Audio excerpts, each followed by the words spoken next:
Hello, good morning. Vedan classes में आपका स्वागत है। हो सकता है आपके पास ये जो वीडियो है नाइट में पहुंच रहा हो या इवनिंग में पहुंच रहा हो, लेकिन यहाँ पे मॉर्निंग है, इस वजह से गुड मॉर्निंग बोल रहा हूँ। चलो बिना किसी देरी किए हुए शुरुआत करते हैं।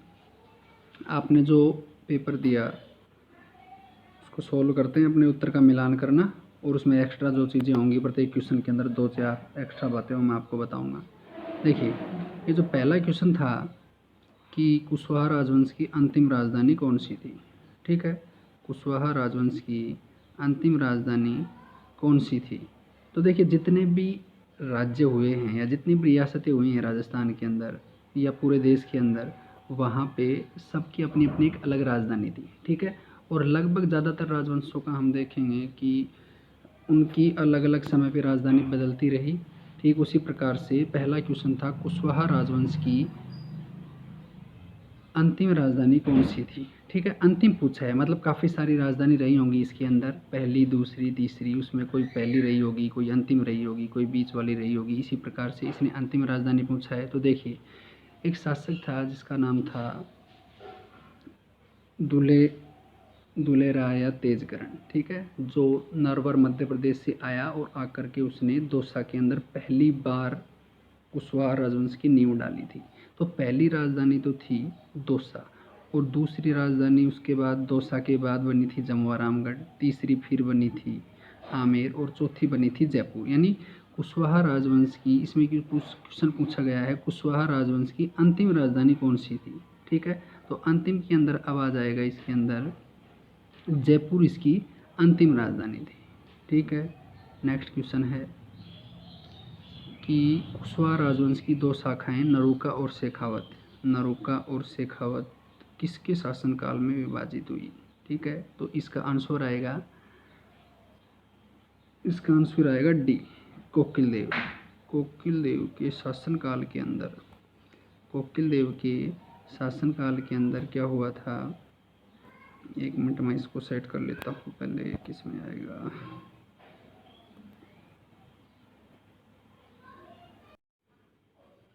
हाँ, शुरू करते हैं। दूसरा क्वेश्चन था कुशवाहा राजवंश की 2 शाखाएं नरूका और शेखावत किसके शासनकाल में विभाजित हुई। तो इसका डायरेक्ट आंसर आएगा कोकिलदेव। कोकिलदेव के शासनकाल में क्या हुआ, कोकिलदेव के 2 पुत्र थे, एक का नाम था नरु और दूसरे का था शेखा। तो दोनों ही के बीच कुछ बंटवारे को लेकर के कुछ विवाद हुआ या जो भी कारण रहा हो, लेकिन कोकिलदेव के समय में 2 अलग अलग शाखाएं बट गई थी, कुशवाहा राजवंश की या कछवाहा राजवंश की। नरु के जो वंशज हुए वो नरूका कहलाए और शेखा के जो वंशज हुए शेखावत कहलाए। इनके अभी भी काफ़ी लोग मिलते हैं। राजपूत राजवंश की दोनों ही काफ़ी महत्वपूर्ण शाखाएं हैं। नंबर तीसरा देखिए, तीसरा क्वेश्चन था कि कदमी महलों का निर्माण किसने करवाया। कदमी महल, एक तो आपको ध्यान रखना है कदमी महल आमेर के अंदर स्थित है और इनका निर्माण करवाया था राजदेव ने, इसमें ए ऑप्शन आएगा। ठीक है, नेक्स्ट क्वेश्चन है खानवा के युद्ध में किस आमेर शासक ने महाराणा सांगा का साथ दिया था। वेरी इंपॉर्टेंट क्वेश्चन है, ज़्यादातर लोगों को ये ध्यान में नहीं रहता है कि किसी आमेर के शासक ने भी किसी मेवाड़ के शासक का साथ दिया था। ठीक है, तो इसके अंदर जो ये क्वेश्चन है कि खानवा का जो युद्ध हुआ था, खानवा का युद्ध हुआ था 17 मार्च 1527 ईस्वी को बाबर और महाराणा सांगा के मध्य, और इसमें आमेर की तरफ से साथ देने वाले थे। इसका आंसर आएगा पृथ्वीराज कछवाहा, सी इसके अंदर आंसर आ जाएगा। ठीक है, ध्यान रखना। उसके बाद नेक्स्ट क्वेश्चन है शेरशाह सूरी की अधीनता किस आमेर शासक ने स्वीकार की। देखिए, आप सभी को पता होगा कि आमेर वह पहला राज्य था जिसने मुगलों की अधीनता स्वीकार की। आपको पता होगा, आपको ये भी पता होगा कि आमेर के शासक बिहारी मल ने या बहारमल ने अकबर की अधीनता स्वीकार की थी। लेकिन यह बहुत ही रेयर चांस होता है कि किसी को इस क्वेश्चन का आंसर आए या कोई ये चीज़ भी ध्यान में रखे कि शेरशाह सूरी की अधीनता किस आमेर शासक ने स्वीकार की थी। तो इसका आंसर आएगा रतन सिंह कछवाहा, बी। ध्यान रखना, शेरशाह सूरी की अधीनता स्वीकार की थी रतन सिंह कछवाहा ने। शेरशाह सूरी 1540 से 1545 तक इसका शासनकाल रहा था। ठीक है, ध्यान रखना। नेक्स्ट क्वेश्चन है आमेर के जो राजा हैं बिहारी मल, उनकी पुत्री का विवाह अकबर के साथ किस स्थान पे हुआ था। इसका डायरेक्ट आंसर आ जाएगा सांभर। देखिए हुआ क्या, 1562 ईस्वी के अंदर मुग़ल सम्राट अकबर अजमेर की यात्रा पे गया हुआ था, ख्वाजा मोइनुद्दीन चिश्ती, और वहाँ से वापस लौटते समय 1562 की ही बात है, वहाँ से वापस लौटते समय आमेर के शासक भारमल ने अकबर की अधीनता स्वीकार की और अपनी पुत्री का विवाह करवा दिया था अकबर के साथ, ठीक है। और यह जो विवाह हुआ था ये सांबर के अंदर हुआ था, ध्यान रखना।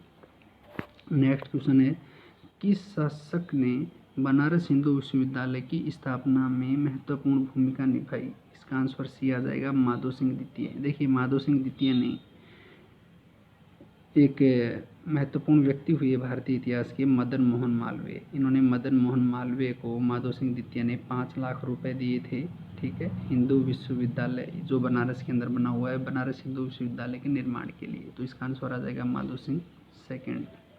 नेक्स्ट क्वेश्चन है, हुरडा सम्मेलन किस वर्ष आयोजित किया गया? तो इसका डायरेक्ट पहले तो आंसर आ जाएगा 1734 ईस्वी। देखिए, हुआ क्या था, 18वीं सदी के अंदर, या आप मान लीजिए जब मुग़लों का अधिकार एक प्रकार से ख़त्म सा हो गया था, इनकी पावर क्षीण हो गई थी, शक्ति बिल्कुल ख़त्म हो गई थी, उस समय मराठों ने पूरे भारत के ऊपर आक्रमण कर करके सभी को परेशान कर दिया था। एक प्रकार से सभी राजा उनको जीत नहीं पा रहे थे, ना उनको वश में कर पा रहे थे। तो हुआ क्या था कि जो राजपूताना के राज्य थे, यानी राजस्थान का प्राचीन नाम पहले आज़ादी से पहले राजपूताना था, तो राजपूताना के सभी शासक आपस में लड़ते झगड़ते रहते थे। तो इन्होंने क्या किया, एक बार इन्होंने ये प्लान बनाया कि सभी राजा मिलजुल करके हम मराठों के विरुद्ध एक ऐसा मतलब गुट तैयार करेंगे जिससे कि मराठा यहाँ पे आकर के आक्रमण ना कर सके। तो 1734 ईस्वी में हुरडा एक स्थान है भीलवाड़ा के अंदर, यहाँ पे इन्होंने एक आयोजन किया था, सभी राजा मिले थे, उन्होंने काफ़ी सारे रूल बनाए थे कि एक साथ लड़ेंगे। हालांकि बाद में काम हो नहीं पाया, लेकिन आपको ध्यान रखना है हुरडा सम्मेलन, एक तो ये हुरडा जो स्थान है भीलवाड़ा के अंदर है, और इसमें जो ये सम्मेलन आयोजित किया गया था 1734 ईस्वी को किया गया था, ठीक है।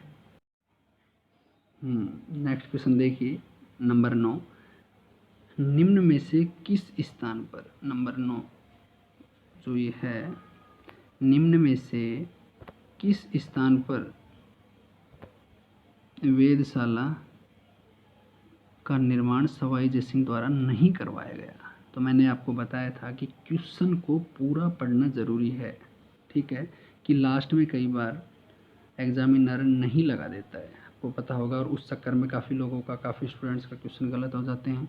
तो ध्यान दीजिए, इसमें क्वेश्चन पूछा गया है कि निम्न में से किस स्थान पर खगोल वेधशाला, जो ये जंतर मंतर है जयपुर में, इस प्रकार की खगोल वेधशालाएँ जिनका निर्माण सवाई जयसिंह द्वितीय के द्वारा करवाया गया था 5 स्थानों पे, आपको पता होगा 5 स्थानों पे निर्माण करवाया गया था। वो 5 स्थान कौन कौन से हैं, वापस से ध्यान दीजिए, 5 स्थान, एक बनारस में करवाया था, मथुरा में करवाया था, दिल्ली में करवाया था, इसके अलावा उज्जैन में करवाया था और जयपुर में करवाया था। तो इसमें एक आगरा अलग है, तो इसका आंसर आ जाएगा आगरा। ध्यान रखना किस स्थान पर नहीं करवाया था, आगरा में। नेक्स्ट क्वेश्चन देखिए, जगत शिरोमणि मंदिर का निर्माण किसके शासनकाल में हुआ? तो जगत शिरोमणि मंदिर कहाँ पे है, जयपुर के अंदर है। इसका निर्माण करवाया गया था किसके शासनकाल में, मान सिंह के शासनकाल में। थोड़ी सी स्टोरी है, मैं बता देता हूँ आपको कि मान सिंह जब बंगाल के दौरे पे गए थे या बंगाल अभियान पे गए थे, तो उनके साथ इनका पुत्र जगत सिंह प्रथम भी बंगाल में गया था और वहाँ पे युद्ध करते हुए वो वीरगति को प्राप्त हुआ था। तो उसी की याद में मान सिंह जी की पत्नी और जगत सिंह प्रथम की माता जी कंकावती ने इनकी स्मृति में जयपुर में जगत शिरोमणि मंदिर का निर्माण करवाया था, ठीक है। नेक्स्ट क्वेश्चन देखिए, east India company, question number 11, east India company से संधि करने वाला शासक। तो इसमें ध्यान दीजिए, इसका आंसर आ जाएगा जगत सिंह सेकेंड।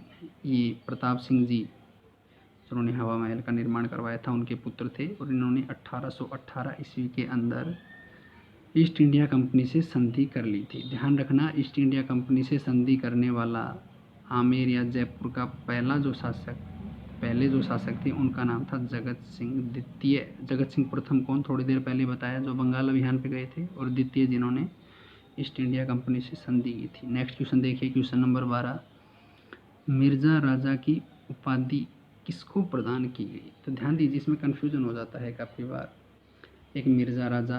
देखिए 2 राजा हुए आमेर के अंदर, एक जयसिंह प्रथम और एक जयसिंह सेकंड।